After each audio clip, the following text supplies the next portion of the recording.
খুশবু যে সেতুদের বাড়িতে উঠেছে এটি কি সেতু মেনে নিবে? আপনাদের কি মনে হচ্ছে? বিস্তারিত জানতে সম্পূর্ণ ভিডিওটি দেখতে থাকুন। আসসালামু আলাইকুম প্রিয় দর্শক, সবার কি অবস্থা? হাজির হয়ে গেলাম দীপ্ত টিভির নিবেদিত খুশবু নাটকের ১২৬তম পর্বে কিসব ঘটতে চলছে তার অগ্রিম খবর নিয়ে।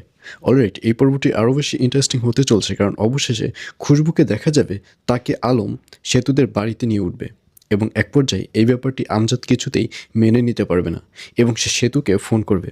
সেতুকে বলবে তাড়াতাড়ি বাড়িতে এসো, বাড়িতে এসে দেখো তোমার ভাই কী কাণ্ড বাজিয়েছে। আর এই কথা শুনে সেতুকেও দেখা যাবে সে তাড়াতাড়ি বাড়িতে চলে আসবে। আর অন্যদিকে রিশাদ যে তার বান্ধবীকে পুরো অফিস ঘুরিয়ে দেখিয়েছে, এই ব্যাপারটি যখন শাকিলের কানে যাবে তখন শাকিল অনেক বেশি রেগে যাবে। শাকিল রিশাদ এবং রিশাদের সে বন্ধুকে ডাকবে এবং সাথে ম্যানেজারকেও ডাকবে এবং ম্যানেজার অর্থাৎ করিমকে বলবে যে করিম, এই অফিসের তো কিছু রুলস আছে, কিছু টার্মস অ্যান্ড কন্ডিশন রয়েছে।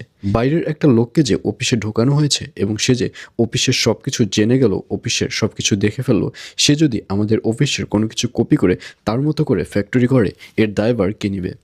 আর এই কথা শুনে রিশাদ রেগে যাবে।